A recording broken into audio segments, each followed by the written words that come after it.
ورسوله إقام الصلاة وإيتاء الزكاة والصوم رمضان والحج। শুকরিয়া জ্ঞাপন করছি মহান আল্লাহ রাব্বুল আলামিনের দরবারে, যে মহান রব আমাদেরকে শত ব্যস্ততা মারিয়ে জুমার নামাজ আদায়ের লক্ষ্যে আল্লাহর এই সৃষ্টি জগতের সর্বশ্রেষ্ঠ জায়গা মসজিদে সবার আগে আসার মতো তৌফিক দান করলেন। আমরা সে রবের দরবারে শুকরিয়া জ্ঞাপন করছি, বলছি আলহামদুলিল্লাহ। রাসূল আকরাম সাল্লাল্লাহু আলাইহি ওয়াসাল্লামের প্রতি দরুদ ও সালাম প্রেরণ করছি, যে রাসূল সাল্লাল্লাহু আলাইহি ওয়াসাল্লামের উপর একবার দুরূদ শরীফ পাঠ করলে আল্লাহ রাব্বুল আলামিন ওই দুরূদ শরীফ পাঠকারীর উপর 10টি রহমত নাজিল করেন, সাথে সাথে ওই দুরূদ শরীফ পাঠকারীর জীবন থেকে 10টি গুনাহ মাফ করে দেন।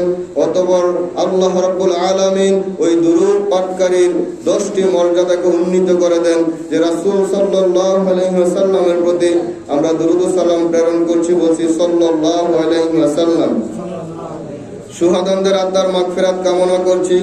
যে সকল শহীদবৃন্দ আল্লাহর এই জমিনে আল্লাহ রাব্বুল আলামিনের নির্দেশনা, রাসূল সাল্লাল্লাহু আলাইহি ওয়াসাল্লামের আদর্শ বাস্তবায়নের লক্ষ্যে তাদের জীবনটুকু বিলীন করে দিয়ে চলে গেছেন বড় সুন্দর ভুবনে, রব যেন সবাইকে জান্নাতের সর্বোচ্চ মাকাম দান করে, বলছি আমিন। যে সম্মানীয় উপস্থিতি, আমি পবিত্র কোরআন থেকে সূরা তাহার 14 নম্বর আয়াতের অংশ তেলাওয়াত করেছি। রাসূল সাল্লাল্লাহু আলাইহি ওয়াসাল্লামের মুখ নিঃসৃত অসংখ্য হাদিস থেকে একটি হাদিস তেলাওয়াত করেছি। আল্লাহ রাব্বুল আলামিন যদি আমাকে তৌফিক দেন, একটি আয়াত এবং হাদিস থেকে কিছু কথা বলার চেষ্টা করব ইনশাআল্লাহ। আল্লাহ রাব্বুল আলামিন ঘোষণা করছেন, আকিমিস সালাতা লিযিকরি। হে ঈমানদারগণ, যারা নিজেদেরকে মুমিন বলে পরিচয় দাও, তোমরা আমার স্মরণে নামাজ কায়েম করো, সালাত কায়েম করো। তাহলে এই সালাতটা আমরা কায়েম করব কেন? আল্লাহ রাব্বুল আলামিনকে স্মরণ করার জন্য। যে সালাত শব্দটা আসছে, এই সালাত শব্দের 4টা অর্থ আছে। এই সালাত যদি কখনো আল্লাহ রাব্বুল আলামিনের দিকে নিসবত হয়, আল্লাহ যদি কারো উপরে সালাত পড়েন, তার মানে কিন্তু আল্লাহ তার প্রতি নামাজ পড়েন এরকম না। আল্লাহ রাব্বুল আলামিন তার প্রতি কি করেন? রহম করেন। এই সালাতের নিসবত, সালাতের সম্পৃক্ততা যদি আল্লাহর সাথে হয়, তখন এই সালাতের অর্থ হয় রহমত। যেমন হাদিস শরীফে আসছে, রাসূল সাল্লাল্লাহু আলাইহি সাল্লাম বলেছেন, মান সাল্লা আলাইয়া সালাতান ওয়াহিদা সাল্লাল্লাহু আলাইহি আশরা সালাত। যে ব্যক্তি আমি রাসূলের উপর একবার সালাত আদায় করবে, মানে দুরূদ পড়বে, আল্লাহ রাব্বুল আলামিন তার উপরে 10টা সালাত আদায় করবেন। তার মানে হচ্ছে তার উপরে 10টা রহমত নাজিল করবেন। তাহলে 1 নম্বর সালাতের অর্থ কি? রহমত। কখন? যদি সালাত আল্লাহর সাথে সম্পর্ক রাখে। এই সালাত যদি আবার রাসূল সাল্লাল্লাহু আলাইহি ওয়াসাল্লামের সাথে সম্পৃক্ত হয়, তখন এর অর্থ হয় কি? দুরূদ। আমরা যে দুরূদের মধ্যে আয়াত পড়ি, ইন্নাল্লাহা ওয়া মালাইকাতাহু ইউসাল্লুনা আলান নবী, এই রাসূলের উপরে সালাত পড়ার মানে কি? দুরূদ পাঠ করা। এই সালাতের সম্পর্ক যদি পাখি বা পশু পাখির সাথে হয়, তখন এর অর্থ হয় ইস্তেগফার। আবার এই সালাতের অর্থ সম্পৃক্ততা যদি ফেরেশতাদের সাথে হয়, তখন এর অর্থ হয় ইস্তেগফার। কেন? ওই মানুষ সৃষ্টির সময় আল্লাহ যে পরামর্শ সভা করেছিলেন, এই পরামর্শ সভায় ফেরেশতারা বলছিল দরকার নাই মানুষ সৃষ্টির, আমরাই যথেষ্ট। এই যে তারা একটা কি করেছে, আল্লাহর পরামর্শের ক্ষেত্রে নেগেটিভ একটা পরামর্শ দিয়েছিল, এই কারণে তারা এখন আল্লাহর কাছে কি করে, মানে ক্ষমা প্রার্থনা করে। এই সালাতের সম্পৃক্ততা নিসবত যদি সেই ফেরেশতাদের সাথে হয়, তখন এর অর্থ হয় কি? ইস্তেগফার। আর এই সালাতের সম্পৃক্ততা যদি মানুষের সাথে হয়, তখন এর অর্থ হয় দোয়া। এর অর্থ কি হয়? দোয়া। এই নামাজ যে শব্দটা আমরা বলি, এই নামাজ শব্দটা কিন্তু বাংলাও না, আরবিও না। নামাজ শব্দটা হচ্ছে কি? ফার্সি শব্দ। নামাজ শব্দটা কি? ফার্সি শব্দ। আর আমরা যারা মুসলমান, আমরা এটাকে কি করি, বাংলা হিসাবে বাংলাদেশে কি করে পরিচিত হিসাবে আমাদের কাছে পরিগণিত হয়েছে। তো এই সালাত শব্দ যদি মানুষের সাথে সম্পৃক্ত হয় তখন এর অর্থ হয় কি, দোয়া। তখন এর অর্থ কি হয়, দোয়া। আর সালাত কাকে বলে, নির্দিষ্ট সময়ে নির্দিষ্ট পন্থায় নির্দিষ্ট ইবাদত করাকে সালাত বা নামাজ বলা হয়। যে নামাজ পড়ে তাকে বলা হয় নামাজি। যে নামাজ পড়ে তাকে কি বলা হয়, নামাজি। আরবিতে বলা হয় মুসল্লি। আরবিতে কি বলা হয়, মুসল্লি। যে সালাত পড়ে তাকে মুসল্লি বলে, আর যে নামাজ পড়ে তাকে বলা হয় নামাজি। আমরা যারা নামাজ পড়ি, রাসূলের ভাষ্য মতে নামাজি 5 ধরনের। কয় ধরনের, 5 ধরনের নামাজি, 5 ধরনের। 1 নম্বর নামাজি হচ্ছে শাস্তিপ্রাপ্ত নামাজি। কি বলছি, শাস্তিপ্রাপ্ত নামাজি। 2 নম্বর হচ্ছে ধমকপ্রাপ্ত নামাজি। 2 নম্বরে কি, ধমকপ্রাপ্ত নামাজি। 3 নম্বর হচ্ছে ক্ষমাপ্রাপ্ত নামাজি। কি নামাজি, ক্ষমাপ্রাপ্ত নামাজি। 4 নম্বর হচ্ছে সওয়াবপ্রাপ্ত নামাজি। আর 5 নম্বর হচ্ছে নৈকট্য লাভকারী নামাজি। তাহলে কয় প্রকার বললাম নামাজি, 5 প্রকার। 1 নম্বর হচ্ছে মানে শাস্তিপ্রাপ্ত নামাজি। কি প্রাপ্ত, শাস্তিপ্রাপ্ত। 2 নম্বর হচ্ছে ধমকপ্রাপ্ত। 3 নম্বর হচ্ছে ক্ষমাপ্রাপ্ত। 4 নম্বর হচ্ছে সওয়াবপ্রাপ্ত। আর 5 নম্বর হচ্ছে নৈকট্য লাভকারী নামাজি। আচ্ছা বলেন, আমরা যে নামাজ পড়ি, এই নামাজ কি শাস্তি পাওয়ার জন্য পড়ি না শাস্তি থেকে মুক্তির জন্য পড়ি? শাস্তি থেকে মুক্তির জন্য পড়ি। কিন্তু রাসূল বলেন যে না, নামাজ সবাইকে কি করবে না, মুক্তি দিবে না। এই 5টা ক্লাস থেকে, 5টা শ্রেণী থেকে 3 শ্রেণীর যারা, তাদেরকে নামাজ মুক্তি দিবে, আর 2 শ্রেণীর লোকদেরকে নামাজ মুক্তি দিতে পারবে না। এখন কেন? 1 নম্বর যে নামাজের কথা বলা হয় যে শাস্তিপ্রাপ্ত নামাজি, তারা 5 ওয়াক্ত নামাজ পড়ে না। মাঝে মাঝে ভালো লাগবে নামাজে আসে, আর বেশি ভালো লাগবে শুধু জুমার নামাজে আসে। এবার জুমার নামাজে কোন সময় আসে, ইমাম সাহেব দাঁড়াইলেই তো 30-এ, উনি 29:30-এ ঢুকে। মানে মসজিদরা ওনার কাছে দুনিয়ার একটা স্বাভাবিক সাধারণ জাহান্নামের মতো মনে হয়, যে এখানে কিভাবে থাকবো। আবার ইমাম সাহেব সালাম ফিরানের লগে লগে দৌড় দেন, মানে এটা আযাবের জায়গা। যদি বড় একটা কেরাত না ইমাম সাহেব, পুরো মসজিদ তখন কাশের প্রতিযোগিতা করে। রুকু থেকে যদি একটু লেট করে একই অবস্থা, সেজদায় গেল একই অবস্থা, শেষ বৈঠকে যদি হয় তাহলে তো আরো অবস্থা খারাপ। এলে যেই নামাজি মসজিদে আসে বিপদে পইরা, হয় তার বউ প্রেসার দিছে, আর নাইলে সমাজে তারে মুসলমান বলে পরিচয় দিতে গেলে মসজিদে আসতে হবে, মন চায় নাই কিন্তু এমনিতেই শুক্রবারে আসছে, ওই নামাজিকে নামাজ মুক্তি দিতে পারবে না। ওই নামাজিকে নামাজ কি করতে পারবে না, মুক্তি দিতে পারবে না। তারা হচ্ছে সাপ্তাহিক বা মাঝে মাঝের নামাজি। আল্লাহ বলছেন ফাওয়াইলুল লিল মুসাল্লিন, নামাজিদের জন্য ধ্বংস। যারা নামাজ পড়ে তাদের জন্য ধ্বংস। আল্লাযীনা হুম আন সলাতিহিম সাহুন, যারা নামাজের বিষয়ে বেখবর। নামাজ তোমার জন্য 5 ওয়াক্ত আল্লাহ রাব্বুল আলামিন ফরজ করেছেন, কিন্তু তুমি 5 ওয়াক্ত নামাজ না পড়ে যখন মন চায় তখন পড়ো, যখন ভালো লাগে তখন পড়ো। এরকম নামাজীদের জন্য আল্লাহ রাব্বুল আলামিন বলছেন ফাওয়াইলুন, অতঃপর ধ্বংস। জাহান্নামের একটা মানে ক্লাস হচ্ছে ওয়াইল জাহান্নাম। এই ওয়াইল জাহান্নাম হচ্ছে সবচেয়ে নিকৃষ্ট, সবচেয়ে বেশি কষ্টের জায়গা। ওই জাহান্নামের মধ্যে যাবে নামাজিরা। কোন ধরনের নামাজি? যারা নামাজের বিষয়ে বেখবর। 2 নম্বরে বলছি ধমকপ্রাপ্ত নামাজি। ধমকপ্রাপ্ত নামাজি তারা কারা? তারা 5 ওয়াক্ত নামাজ পড়ে, কিন্তু নামাজের মধ্যে কি পড়ে এইটা সে জানে না। আল্লাহ বলছেন কি, আকিমিস সলাতা লিযিকরি, তোমরা আমাকে স্মরণের নিমিত্তে নামাজ পড়ো। সে নামাজে আইসা দাঁড়াইছেরা কি পড়তেছে, কি বলতেছে কিছু বুঝতেছে না। সে পড়তেছে আলহামদুলিল্লাহ রাব্বিল আলামিন, আর মন গিয়ে রয়েছে 10 ওভার খেলাটা চাইছি বিপিএল এর, এখন 11 নম্বর ওভার না জানি কি হয়েছে। 10 ওভার খেলাটা চাইছি, 11 নম্বরের ওভারে না জানি কি হয়েছে, তার মন কোথায়, সে কইতেছে আলহামদুলিল্লাহ রাব্বিল আলামিন, মন কইতেছে 11 নম্বর ওভারের কি অবস্থা। সে নামাজে আইছে মাগরিব নামাজ পড়তে, সে বলতেছে আল্লাহু আকবার, কিন্তু মন গিয়ে রয়েছে মাগরিবের আজান পর্যন্ত যে ব্যবসা করছি এই ব্যবসাতে সংসার চলতো না, মাগরিবের পরে না জানি কি হইব, কয়জন কাস্টমার আইব। তাহলে বলছে ধমকপ্রাপ্ত নামাজি তারা যারা নামাজে কি বলে এটা জানে না, এটা বোঝে না। রাসূল বলছেন এই 2 ধরনের নামাজি দুইটাই ধ্বংস, তাদের নামাজ তাদেরকে মুক্তি দিতে পারবে না। আল্লাযীনা হুম আন সলাতি হিমসাহুন, যারা নামাজে কি বলে কিছু জানে না।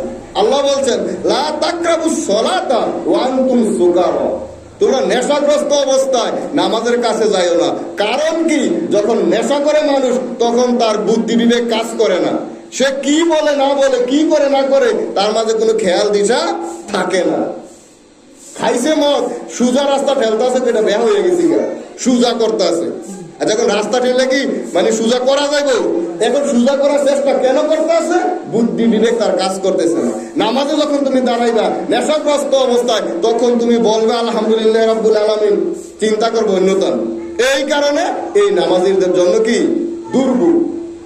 তৃতীয় যে ক্লাসটা, এইটা হচ্ছে ওই নামাজি যেই নামাজির মন জায়গায় মাঝে মাঝে শয়তানের কাছে, আবার টাইনা টাইনা ধরে। ওই যে জমিতে যখন আমরা, এখন তো নাই এটা, আগে ধরেন ছিল, গরু দিয়ে যখন হাল চাষ করতো, পাশের ক্ষেতের মধ্যে যদি কি দেখতো, তার খাওয়ার উপকরণ পাইতো, হোক সেটা ফসল হোক এটা ঘাস, মুখ দিত না, মুখ দিত। যিনি হাল চাষে গরুর মানে কন্ট্রোল করতেছেন উনি কি সাইডা দিয়ে রাখেন নাকি, ফিডা দেন, ফিডা দিলে ফিলে এলায়, আবার কাফাইন লাগাই দিছে, মানে গরু যাইব কিন্তু মালিক টাইনা লইব। শয়তান নামাজের মধ্যে থেকে তার মন এদিক সেদিক নেওয়ার চেষ্টা করবো, হঠাৎ করে মানে আমি না নামাজে, তখন সে কি করবো, আবার কি করবে, আল্লাহর দিকে তার মনোনিবেশ করবে। এই যে নামাজি যখন কি করবে, আল্লাহর দিকে মনোনিবেশ করবে, তখন আল্লাহ রাব্বুল আলামিন ওই ভুল্লাতে কি করছিল, শয়তানের দিকে চলে গেছিল, এটার আল্লাহ মাফ করে দিবেন। তখন আল্লাহ কি করবেন, এটাকে মাফ করে তাকে সওয়াব দিয়ে দিবেন। 3 নম্বর ক্লাস হচ্ছে সওয়াব প্রাপ্ত নামাজি। কি প্রাপ্ত? সওয়াব প্রাপ্ত নামাজি। 4 নম্বর হচ্ছে ক্ষমা প্রাপ্ত নামাজি। তারা কারা? তারা নামাজ পড়ে একদম একনিষ্ঠ ভাবে, তার মন এদিকেও যায় না সেদিকেও যায় না।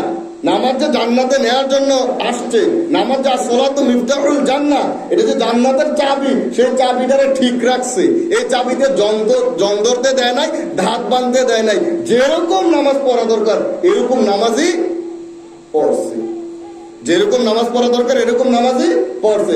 এর কারণে আল্লাহ রাব্বুল আলামিন তার জীবনের সমস্ত গুনাহ কি করে দিয়েছেন, মাফ করে দিয়েছে। আচ্ছা বলেন, গুনাহ যদি মাফ হয়ে যায় আর কিছু লাগে? আর কিছু লাগে? গুনাহ মাফ মানে কি, জান্নাতে যাব। আর জান্নাতে যাওয়া মানে জাহান্নামে যাওয়া লাগবে না। আমি মাঝে মাঝে চিন্তা করি যে আল্লাহ, আমি জান্নাতে যাইতাম কিনা এটা জানি না, আমল যা করি, আল্লাহ তুমি জাহান্নামও নিও না। জান্নাতে গেলে সুখ পাবো, ঠিক আছে, পাইলে পাইলাম, কিন্তু জাহান্নামের দুঃখ তো ভোগ করতে পারবো না। এটা তো কমপক্ষে আমরা বুঝি নাকি? এই যে ধরেন এখন আপনারা যখন সন্ধ্যাবেলায় ঘুমান মানে রাত্রে, তখন মোটামুটি শীত কম লাগে, কম্বলটা গামলা দিলেও চলে। শেষের দিকে শীত লাগে, তখন অবস্থাটা এমন হয় যে না পারতেছি উঠতে গিয়ে কম্বলটা গা দিতাম, আবার ঘুইয়েও ঘুমাইতাম পারতেছি না, লাগে শীত। তাহলে ঘুমাইতাম পারতেছি না সামান্য একটু শীতের কারণে। এই কিছুদিন পর যখন প্রখর রুদ্র উঠবে, তখন তো আমরা ফ্যানের নিচে গিয়েও ঘামবো। এই যে দুনিয়ার সামান্য কষ্ট দেখে বুঝছি জাহান্নামের আযাব সহ্য করতে পারতাম না। আল্লাহ তুমি জান্নাত দাও না দাও, কিন্তু জাহান্নামে যেন আমি না যাই, এরকম জীবন যেন পরিচালনা করতে পারি, এমন না জীবন আল্লাহ আমাকে দিও। তাহলে নামাজ জীবনের সমস্ত গুনাহ কি করে দিবে, মাফ করে দিবে। বলা হচ্ছে আউয়ালু মা ইউহাসাবু বিহিল আবদু ইয়াউমাল কিয়ামাতিস সালাহ, কিয়ামতের দিন বান্দার থেকে যে দুনিয়ার জীবনের হিসাব নেওয়া হবে, 1 নম্বরে যে প্রশ্ন করা হবে সেটা হচ্ছে নামাজ। ওয়াইন সলুহাত সালাতাহু সলুহাত সাইর আমালুহু, বলছে যে ব্যক্তি নামাজের প্রশ্নের উত্তরটা ঠিকমতো দিতে পারবে, বাকি সব প্রশ্নের উত্তর সে ঠিকঠাক মতো দিতে পারবে। ওয়াইন ফাসাদা সালাতাহু ফাসাদাত সাইরা আমালুহু, নামাজের প্রশ্নে যদি কেউ আটকায় যায় সে সব প্রশ্নের ক্ষেত্রে আটকায় যাবে, অন্য কোনো প্রশ্নে সে উত্তর দিয়ে কি করতে পারবে না, জান্নাতে যাইতে পারবে। এখন আল্লাহ বলছেন এই যে সালাত, আর 5 নাম্বার যে প্রকার, এটা হচ্ছে নৈকট্য লাভকারী। এটা হচ্ছে আমাদের নবী রাসূল যারা ছিলেন তাদের জীবন, নবীরা তো কি বেগুনা মাসুম না, তাদের জীবনে গুনাহই আসে নাই, তাদের যে নামাজটা এটা হচ্ছে নৈকট্য লাভকারী। আল্লাহ তাদেরকে পছন্দ করে কি করছেন, দুনিয়াতে নবী রাসূল হিসেবে প্রেরণ করেছেন। এখন কথা হচ্ছে আল্লাহ বলছেন তোমরা নামাজ পড়ো লি যিকরি, আমার স্মরণের নিমিত্তে, আমার স্মরণের নিমিত্তে। রাসূল সাল্লাল্লাহু আলাইহি সাল্লাম বলেছেন আও তা'বুদাল্লাহ কাআন্নাকা তারাহু ফাইন লাম তাকুনু তারাহু ফাইন্নাহু ইয়ারাক। ও আমার বান্দারা, তোমরা এমন ভাবে আমি আল্লাহর ইবাদত করো, এমন ভাবে তোমরা আল্লাহ রাব্বুল আলামিনের বিধানগুলো পালন করো, নামাজ পড়ো। যখন তুমি নামাজে দাঁড়াবে তখন তুমি চিন্তা করবে যে নামাজে দাঁড়িয়ে তুমি আল্লাহ রাব্বুল আলামিনকে দেখতেছো। আর সালাতু মেরাজুল মুমিনিন, সালাত হচ্ছে মুমিনদের মেরাজ। আর আমার রাসূল মেরাজে গিয়ে কি করছেন, আল্লাহর সাথে সাক্ষাৎ করছেন। বলছেন মুমিনদের জন্য নামাজটা হচ্ছে মেরাজ। সে যখন নামাজে দাঁড়ায় সে এমন চিন্তা যেন করে যে সে আল্লাহকে দেখতে পারছে। আচ্ছা বলেন, আমি নামাজে দাঁড়ায় যদি এরকম চিন্তা আমার মাথায় থাকে আমি আল্লাহরে দেখতে আসি, তাইলে কি অমনোযোগী হওয়ার কোনো সুযোগ আছে? অমনোযোগী হওয়ার কোনো সুযোগ আছে? নাই। তাহলে বলছেন যে তোমাদের চর্মচক্ষু দ্বারা আল্লাহকে দেখা সম্ভব না। ফাইন লাম তাকুন তারাহু, যদি এই চিন্তা তোমার মাথায় না আসে, অথবা তুমি যদি এরকম চিন্তা করে যে আল্লাহকে দেখা সম্ভব না, তখন মাথায় এটা রাখো যে আল্লাহ ইয়ারাক, যে আল্লাহ রাব্বুল আলামিন তোমাকে দেখছেন। আল্লাহু আকবার। দেখেন দুনিয়ায় সামান্য মেম্বার, চেয়ারম্যান, এমপি, মন্ত্রী, তারার সামনে যদি যাই কোনো কিছু করার সময়, বলার সময় কত সচেতনতার সাথে বলি, না জানি বলইয়া যায়, না জানি না পাই। আর আল্লাহ রাব্বুল আলামিনের সাথে আমি কথা বলতেছি, আল্লাহর সাথে সরাসরি কথা বলতেছি, আল্লাহ আমাকে দেখতেছেন, এই চিন্তা করলে কি নামাজের মন অন্য জায়গায় যাওয়ানোর সম্ভাবনা আছে? সম্ভাবনা নাই। রাসূল বলছেন যে তুমি এমন ভাবে ইবাদত করো যে তুমি চিন্তা করো যে তুমি আল্লাহকে দেখছো। যদি আল্লাহকে তুমি দেখতে না পাও, এমন ভাবে নামাজটা পড়ো যে আল্লাহ তোমাকে দেখতেছেন। রাসূল সাল্লাল্লাহু আলাইহি ওয়াসাল্লাম হাদিস শরীফে বলেন, বান্দা যখন দাঁড়ায় নামাজে বলে আল্লাহু আকবার, আল্লাহ হচ্ছে সবচেয়ে বড়। আকবার মানে সবার চেয়ে বড়। তাহলে বান্দা যখন আল্লাহু আকবার কয় তখন ফেরেশতারা গায়ে খেলা আছে। কিটা কইছিলে মানুষ না বানাইতাম, দুনিয়ার কেবল মারামারি রং কি করবে, ওই যে রক্ত প্রবাহ করবে, দেখছে এতেন যদি আমার আল্লাহু আকবার কয়ে দেখছে একেবারে নীরব হয়ে গেছি, ব্যাপারটা কি? পরে অপেক্ষা করবো যখন বান্দা বলে আলহামদুলিল্লাহি রাব্বিল আলামিন, সমস্ত প্রশংসা বিশ্ব জাহানের যিনি স্রষ্টা, যিনি রব, ওই আল্লাহর জন্য। তখন আল্লাহকে ফেরেশতা দেখ কি, তখন আল্লাহ সাথে সাথে জবাব দেন হামিদানি আব্দি, যে বান্দা আমার প্রশংসা করছে। ফেরেশতাদেরকে নিয়ে কি করেন, আলহামদুলিল্লাহ জবাব দেন।